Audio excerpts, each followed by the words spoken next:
ಮೇಲೆ ಇವತ್ತು ಬೆಂಗಳೂರು ನಗರದಲ್ಲಿ ಪಾಪ ಕೃಷ್ಣ ಬೈರೇಗೌಡರು 2 ಹೊತ್ತಿನ ಊಟಕ್ಕೆ ಇದೆಲ್ಲ ಒಂದು ಸಣ್ಣ ತಳ್ಳಗಾಡಿ ಇಟ್ಕೊಂಡು ಜೀವನ ಮಾಡ್ತಕ್ಕಂಥವ್ರನ್ನೆಲ್ಲ ಎತ್ತಿಸ್ಕೊಂಡು ಹೋದ್ರಲ್ಲ. ಈಗ ಅದೇನೋ 500 ಕಿಲೋಮೀಟ್ರೋ 700 ಕಿಲೋಮೀಟ್ರೋ ಅಳತೆಯಲ್ಲಿರ್ತಕ್ಕಂಥದ್ದು ಎಲ್ಲ ತೆಗೆದುಬಿಟ್ಟಿದ್ದೀವಿ ಅಂತ ಹೇಳ್ತಾರಲ್ಲ. ಪಾಪ ಅವ್ರ ಬದುಕಿಗೆ ಏನು ಮಾಡಿಕೊಟ್ರಿ ಆಲ್ಟರ್ನೇಟು? ಅವ್ರನ್ನ ತೆಗಿತೀರಲ್ಲಪ್ಪ.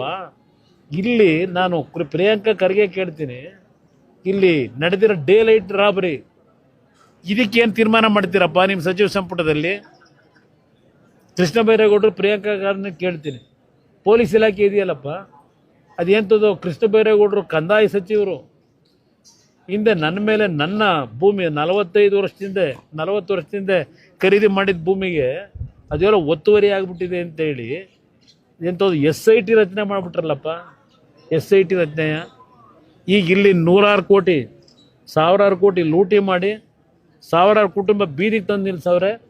4000 ಕುಟುಂಬಕ್ಕೆ ನಿವೇಶನ ಕೊಡ್ತೀನಿ ಅಂತೇಳಿ ಇವತ್ತರೆಗೂ ಒಂದು ನಿವೇಶನ ಕೊಡಲಿಲ್ಲ. ಯಾಕಪ್ಪ ಇನ್ನೂ ಮೌನವಾಗಿದ್ದೀರಿ? ಮಾತಾಡ್ರಪ್ಪ ಇದ್ರ ಬಗ್ಗೆ. ಏನೇನಾಗಿದೆ ಅಲ್ಲಿ? ಪೊಲೀಸ್ ಇಲಾಖೆ ಇಟ್ಕೊಂಡು ಅದು ಏನು ತನಿಖೆ ಮಾಡ್ತೀವಿ ಮಾಡಪ್ಪ. ಹೈಕೋರ್ಟ್ ಆದೇಶ ಕೊಟ್ಟವರಲ್ಲ. ಇದೆಲ್ಲ ಬಿಟ್ಟು ಇರೋ 3 ದಿವಸ ಇನ್ನೇನು 1 ವರ್ಷ ಆಯ್ತೋ 1.5 ವರ್ಷ ಇದೆಯೋ ನಿಮ್ಮ ಮನೆ ಬರ ಗೌರವ ಉಳಿಸ್ಕೊಳ್ಳೋ ಕೆಲಸ ಮಾಡಿ ಅಂತ ಹೇಳ್ತೀನಿ. ಯಾವುದು ಇದು? ಇಂಥ ಒಂದು ತೀರ್ಮಾನ ನಿಜಕ್ಕೂ ನಗುಪಾಟ್ಲೋ ಏನು ಹೇಳಿ? ಈಗ 30 ದಿನದಲ್ಲಿ ಅದೆಂಥದ್ದು ಹೊಸದಾಗಿ ರಿಟರ್ನ್ ನ್ಯಾಯಮೂರ್ತಿ ಇರಬೇಕೇನೋ,